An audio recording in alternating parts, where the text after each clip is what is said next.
Despite CDC guidance, school policies vary on mask vaccination.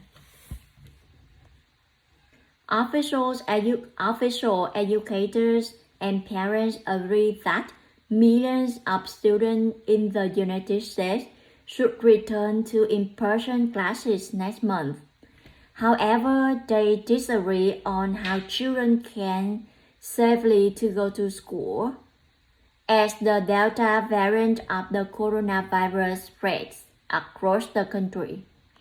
Dr. Brokil Walensky is director of the U.S. Centers for Disease Control and Prevention, or CDC, at a briefing on COVID-19 on July 27.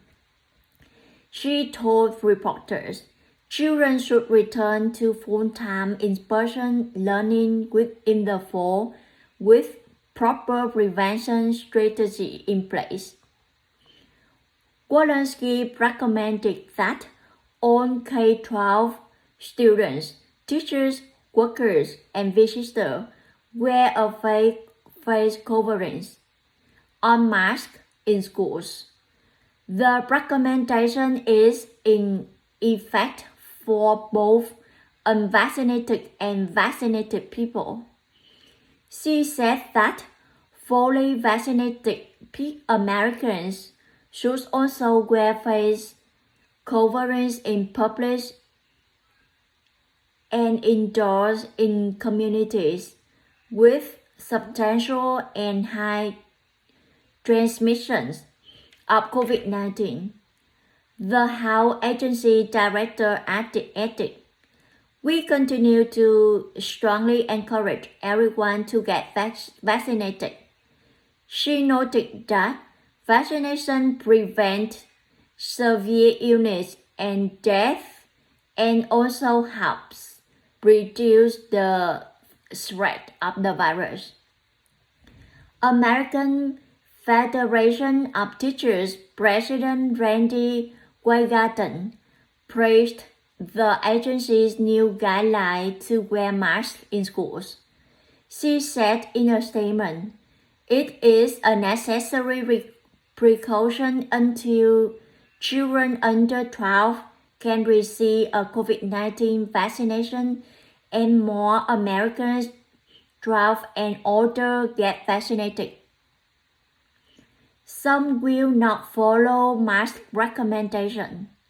The new CDC guidelines, however, are only recommendations. It is up to states and local officials to follow them."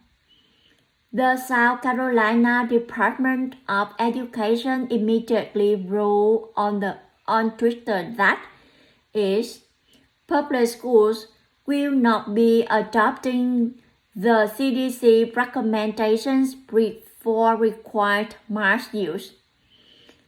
The department said state law passed on July 1st banned mask requirement in public schools. In Florida, Governor Ron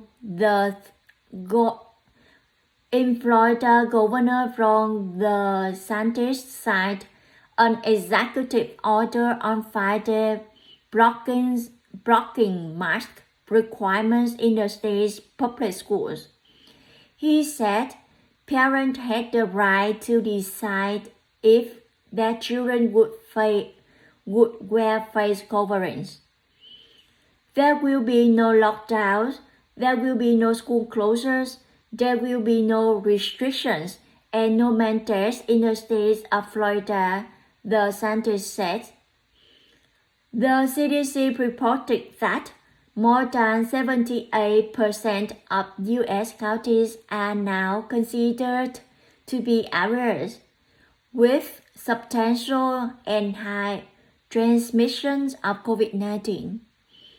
That includes every single county in both Florida and South Carolina. Over the weekend, the state of Florida also saw record highs for both new cases of COVID-19 infection and hospitalization.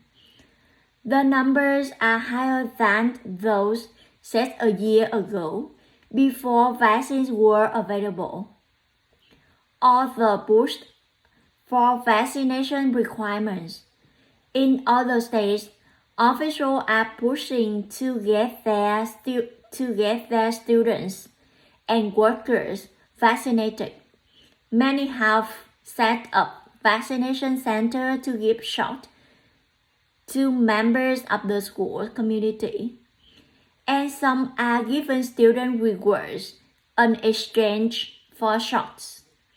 Chicago has the first biggest school system in the country, with 341,000 students.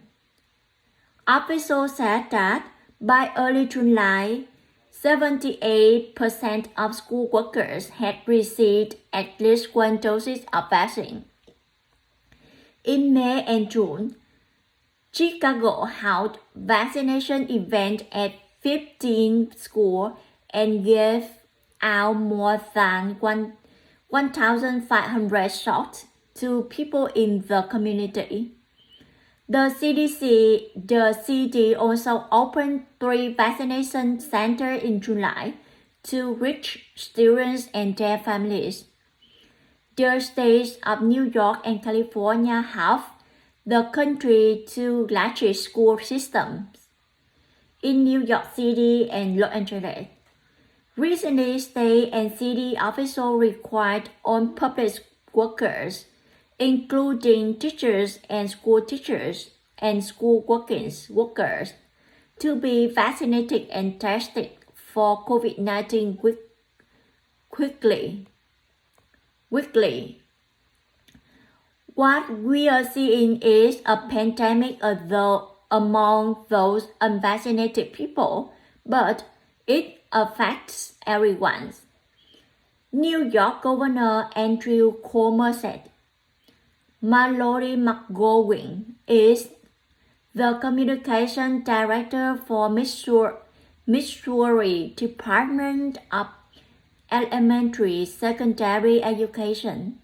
She said vaccines are the best preventative measure that we have in place, and we need families and educators to really consider getting that vaccine. Some states let young people decide for themselves whether to get vaccinated for COVID-19 and other diseases. In November, Washington, D.C. passed a law letting children 11 and older receive any vaccine approved by the CDC without their parents' permission. This summer, Washington, D.C. is operating COVID vaccination centers at middle and high schools. Some gives out $51 gift card to children over 12 for getting vaccinated. Misinformation about vaccine safety and effectiveness is a large reason why some Americans are not getting shots. The state of Tennessee has one of the lowest vaccination rates in the country. Lawmakers first stopped on vaccine outreach to children and young people. It began again in July, but state officials say it will be directed toward parents, not children. Teenagers and young children are at lower risk of getting severe COVID-19 infection and being hospitalized. However, the risk remains.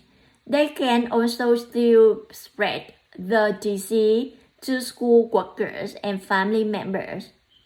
Talking with CBS Morning News, Walensky noted that children are dying from COVID-19 at twice the rate of the flu.